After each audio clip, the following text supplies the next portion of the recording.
Syempre gusto ko rin i-share sa inyo mga ka-business.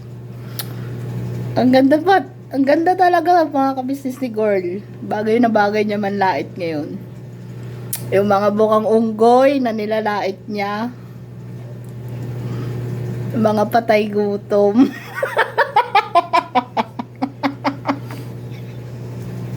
Sorry po. Ganda mo, girl. Ang ganda mo. Yeah mo.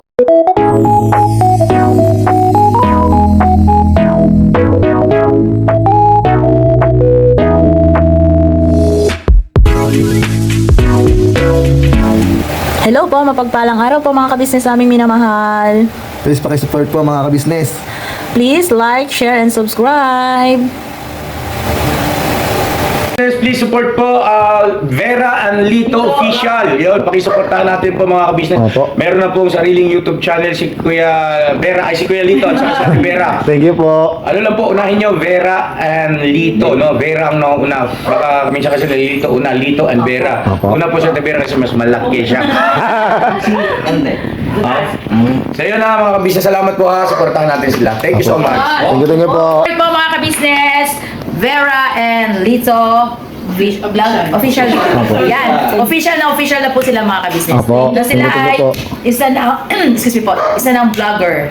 Thank you po. Sa larangan ng YouTube channel. Thank you po. Ate Kuya. Please subscribe, like, and share. Yun o. Salamat. Maraming salamat po sa suporta nyo lagi sa Vera and Lito Official mga kabisnes. At syempre, huwag po natin kalimutan ang Kabisnes Official, Papa Dins TV, at ang Kabisnes Family. At syempre po, isama po natin lagi ang mga kagwangs mga kabisnes. Andito po ang ating Kagwang by Papaya Official, Kagwang Bong Official, Kagwang Boogie Official, Kagwang Boknoy Official, Kagwang Bornok Official, Kagwang Damulag Official, Kagwang Estong Official, at syempre Kagwang Entoy Official. At syempre Kagwang Wakiwak Official. Yun, mapagpalang araw po mga kabisnes naming minamahal. Kamusta po kayong lahat? Nasa mabuti po kayong kalagayan mga kabisnes naming minamahal. Yun no, naimbag ngal daw tayo amin mga kabisnes. So, andito po ulit ang inyong lingkod mga kabisnes at gusto ko lang magbigay ulit po ng gusto ko lang mag-react mga kabisnes kasi may mga nagsasabi po sa amin na bakit daw hindi, sabi daw nila, bakit daw hindi natigil ang Kabisnes Family sa pagko-content sa kanila. Ang natatandaan ko po mga kabisnes, alam ko po na alam nyo rin yun na parang hindi naman na po namin sila nakukontent kahit ang Kabisnes Official mga kabisnes, di ba po? Matagal pong hindi nagsalita ang Kabisnes Family, Kabisnes Official sa mga ginagawa po nila mga kabisnes. Kasi ang alam po namin dati, pag hindi pinansin, magsasawa, titigil din po sila. Pero hindi po mga kabisnes lalo pang lumalala mga kabisnes yung mga ginagawa nilang kwento na mga wala naman silang proof na napapakita. Kung hindi yung mga guess who, di ba po? Pero hindi naman siguro mga TANGA, ang mga subscribers at mga viewers, mga kabisnes na hindi magets yung mga sinasabi nila na wala namang katotohanan, di ba po? Pero kahit alam ko po mga kabisnes na alam nyo kung ano yung totoo, pero gusto ko lang din po munang magkwento mga kabisnes. Kasi ang lagi po nilang binibirada, lagi raw pong kinukontent sila ng Kabisnes Family, ng Kabisnes Official. At pinagkakakitaan daw sila mga kabisnes. Sa pagkakaalam ko po at pagkakatanda, kasi lagi naman po akong nakakapanood din kahit ako'y nandoon sa ka-business official, nang tagal na po na nabanggit ang mga pangalan nila. At saka isa pa po mga ka-business, may nakalkal po kasi ako eh. Nalimutan ko na to actually, na sa messenger ko, gusto ko lang may kwento sa inyo mga ka-business. May isa kasing babae noon, si Fiona, na hindi makalimot, nag-friend request sa akin. Tapos may chat po siya, "Hi po." Yun po yung mga panahon mga ka-business na may tindahan pa ako. Pero hindi ko po yun pinansin, hindi ko siya inaccept. Kasi nga yung time na yun di ba lagi sa akin si Kuya Bong mga ka-business, lagi sa amin ni Lito sa bahay. Doon yung tindahan ko pa mga ka-business. Marami nang nakukwento si Kuya Bong. Siya isang beses ko lang siyang nakita at na-meet sa ka-business house. Pero ang Kuya Bong, siya ang nagkukwento sa akin ng tungkol sa kanya. So, pag ganun kasi mga ka-business, ayaw ko kasi yung ayaw ko yung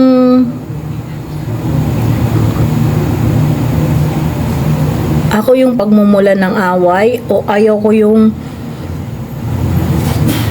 magkakaroon ng way sa mga bagay-bagay. So hindi ko po siya na-accept mga ka-business. Ang siste, gumamit siya ng isang friend niya dati yon mga ka-business. Ngayon, hindi ko alam mga ka-business na friend niya yon. Nag-message siya akin, nagpakilala na solid supporters daw siya ni ka-business, ganito.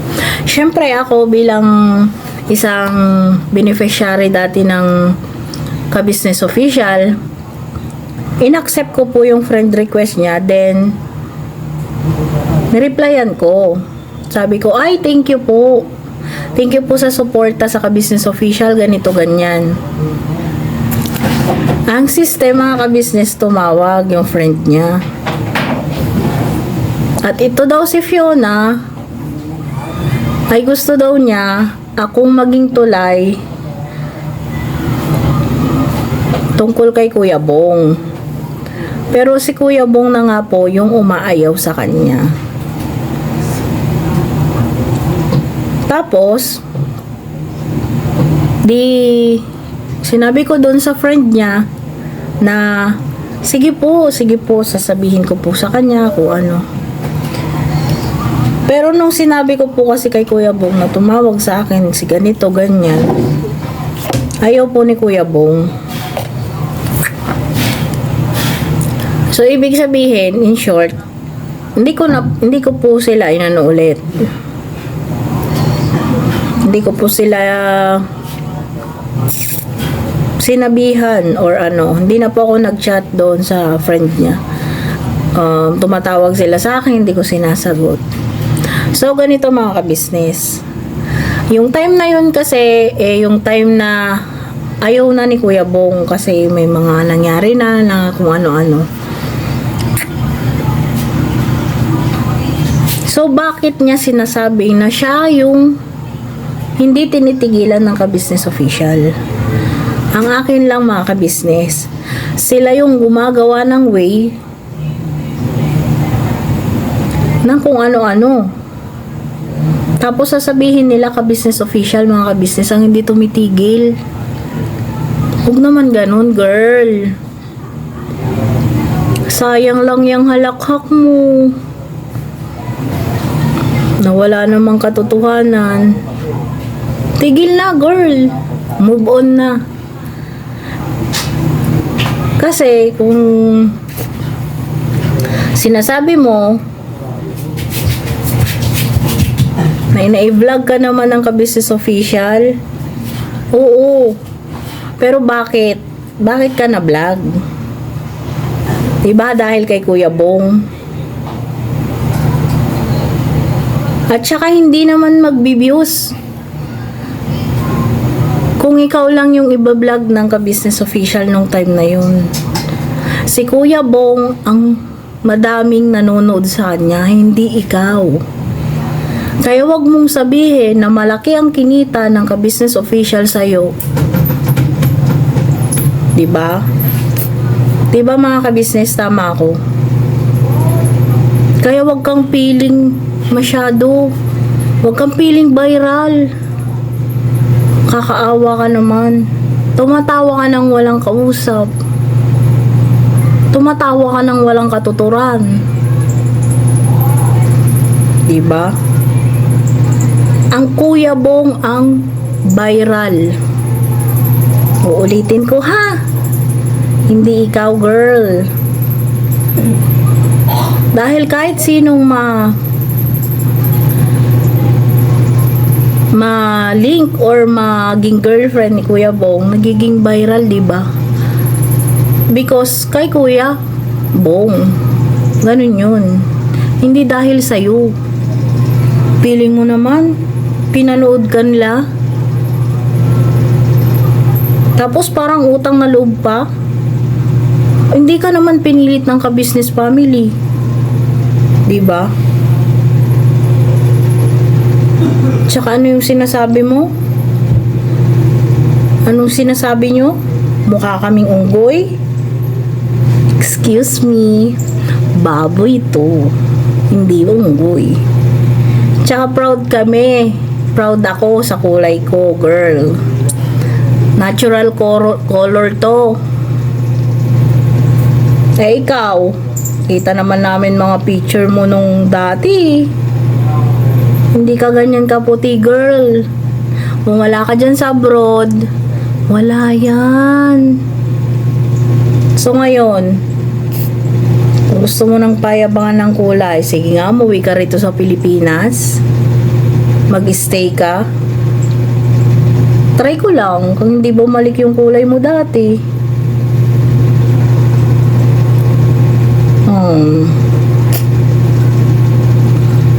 Di ikaw nang viral. Kakaya naman sa'yo.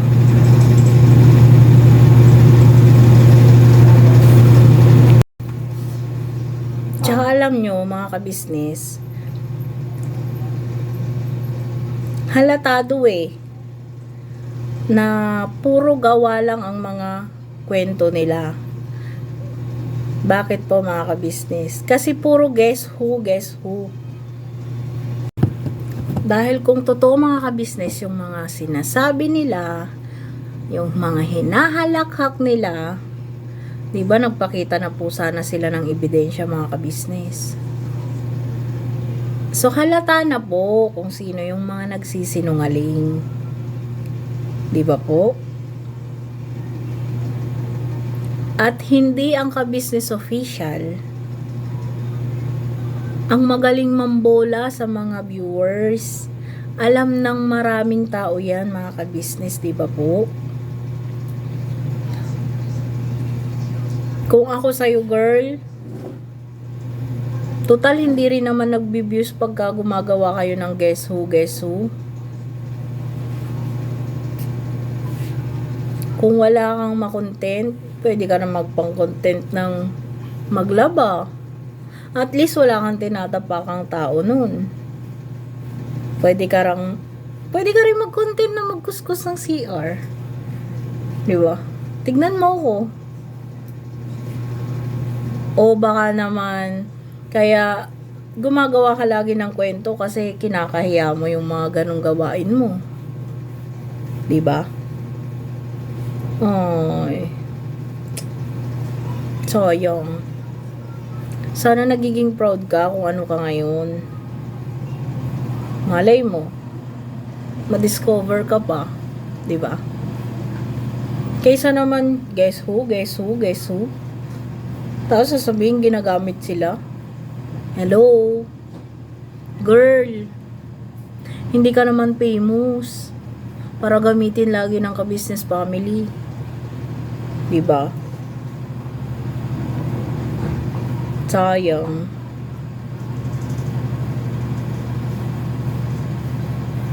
Tsaka may sinabi sa akin, umayaw sa'yo. Bakit?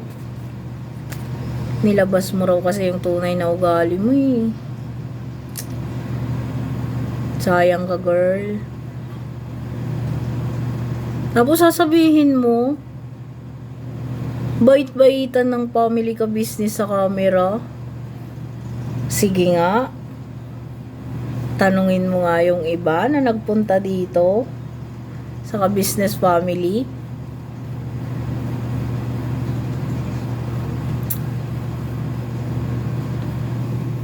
Tsaka kung meron mang kumakausap sa inyo, bakit di nyo ilabas? Di yung gayon. Girl, sayang. Sayang ang mga halakhak mo. Baka magka-tonsil ka niyan.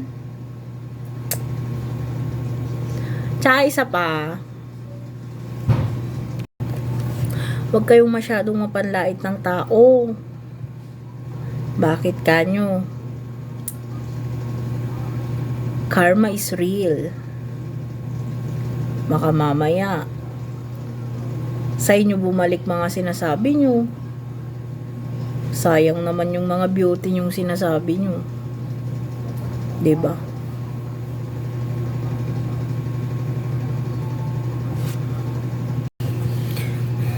Tsaka anong sabi mo pa, girl? Patay gutom kasi mababa na views ng ka-business official. Kaysa naman sa views mo. Tsaka hindi kami patay gutom, nagtatabaan nga kami lahat eh. Paano magiging patay gutom ang ka-business family? Sige nga. Andito ka ba? Para alam mong patay gutom kami.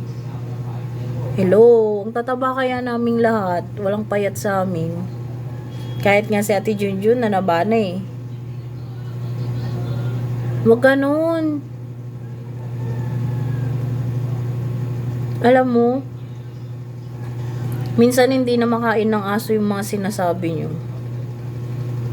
Pero alam mo anong nakakatawa? Parang pinapatamaan mo lang yung mga sarili nyo eh. Oo.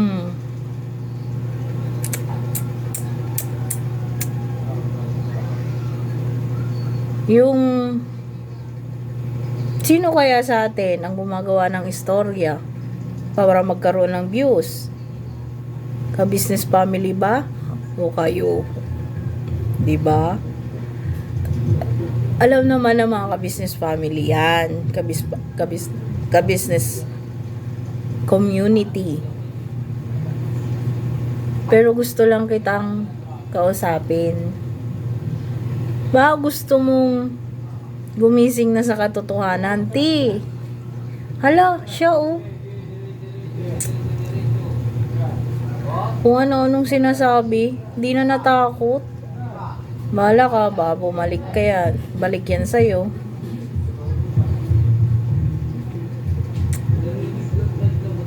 Yung tipong ka-business family daw eh patay gutom na kasi wala ng views kaya gumagawa ng istorya.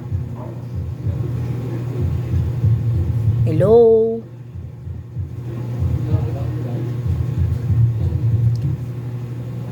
Kaming lahat, sanay kaming lahat sa hirap. Pati yan sila kuya ka-business. Ano ka ba? Kung sakali man na dumating yung wala ng views, magtatrabaho kami ng marangal. Hindi tulad mo. Hakot ng viewers, pero puro kasinungalingan. Baka mas marami ka pang viewers pagka pinapakita mo yung totoong kung anong meron, di ba? Kung ano yung totoo. Kasi yung ganyan. Guess who? Guess who?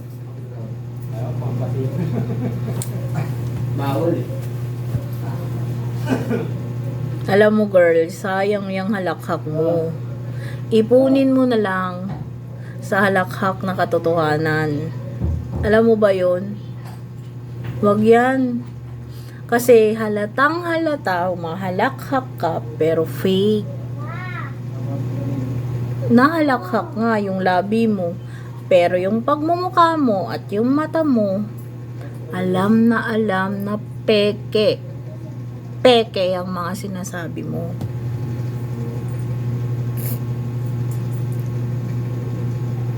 Magpakatotoo ka naman kahit minsan sa sarili mo. Ang saya kaya nang nagpapakatotoo sa sarili, ang sarap matulog sa gabi. Gusto mo bang matry yun? Di naman ganun kasama yung mga ugali namin, girl. Kung gusto mo ng may katawanan, kung gusto mo ng may kausap, PM mo ko. Malakas din akong tumawa. Malay mo, magkasundo tayo. Kaysa yung ganyan. Diyos ko po. Wala kang kausap. Wala kang tinatawanan. Pero kung makakalakhak ka, wagas. PM mo naman ako. Video call tayo. Malay mo, magkasundo tayo. Pero ayoko ng plastikan, ha? Pangit yun.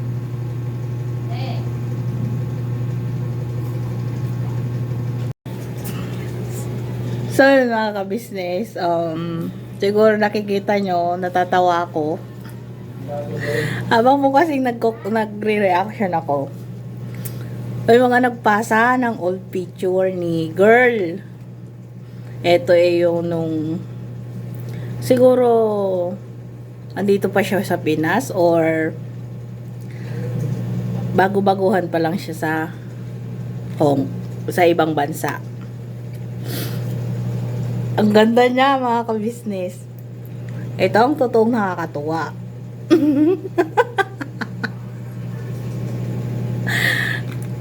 Girl, ganda mo. Ang iitim namin, ang papangit, mukhang unggoy. Hello. Kahit ganito lang mga pes ng lola mo dito, mga girl. Fiona, na di makalimot. Ay, Diyos ko po, Rude. Nakita ko ang iyong profile dati, girl. Sana binura mo muna. Sana binura mo muna yung mga picture mo. Napasa tuloy nila sa akin.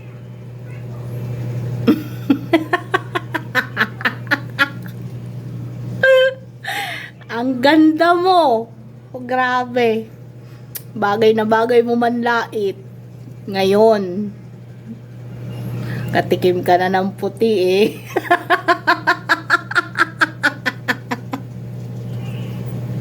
Sorry po mga ka-business. Natuwa lang po kasi ako kasi sa grabe sila manlait. Di nila alam yung nakaraan nila mga ka-business.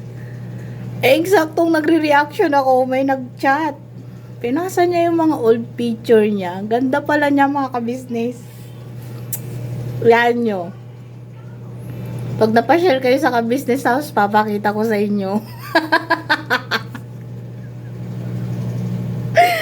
Peace.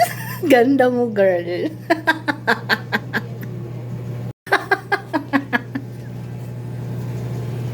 Sorry po mga ka-business. Tinatanong kasi ako ni Lito, ba't daw ako tawa ng tawa? Syempre gusto ko rin i-share sa inyo mga ka-business. Ang ganda talaga mga ka-business ni girl. Bagay na bagay niya manlait ngayon. Yung mga bukang unggoy na nilalait niya. Yung mga patay gutom.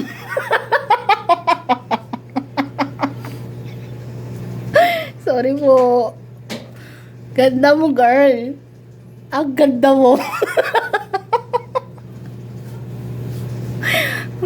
mo. Chat mo ko para ipasa ko sa yung pinasa nilang picture mo. Ang ganda. Thank you. Thank you sa nagpasa. Alam mo kung sino ka. Ayaw mo kasi pabanggit name mo eh. Matakot dun.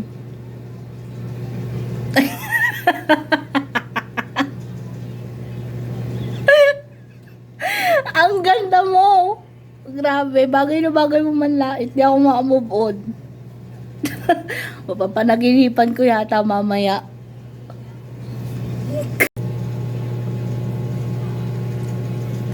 So yun mga ka-business, siguro hanggang dito na lang po. Hayaan nyo mga ka-business pag napasyal kayo sa KB House, papakita ko kung gaano siya kaganda. At kayo rin makakapagsabi na kanais-nais or karapatan niyang manlait ng katulad ko na unggoy, katulad naming patay gutom. So, yun lang po mga business. Sana makatulog tayo ngayon. Dahil baka mapanaginipan ko po yung nakakatuwa na ipinasa sa akin. So, yun po. Hanggang dito na lang po siguro muna mga ka-business. So, abang-abang po tayo sa mga susunod pong kaganapan sa Ka-Business Family, Ka-Business Official, Papa Dins TV, at syempre po sa mga vlogs ng Kagwangs. At syempre po, dito sa vlog ng inyong lingkod, Vera and Lito Official mga ka-business. Siya nga po pala, baka hanapin nyo po si Lito. Nakatulog na po at siya'y antok na mga ka-business. Kanina, nagising lang po siya kasi ako'y tawa ng tawa. Sabi ko, matulog ka na at bukas ko kwento. Baka masira pa yung tulog niya. Char! So, yan mga ka-business. Mag-iingat po kayo lagi saan man kayo naroon. God bless you all po. Never say goodbye. Tomorrow is another day. Bira banat!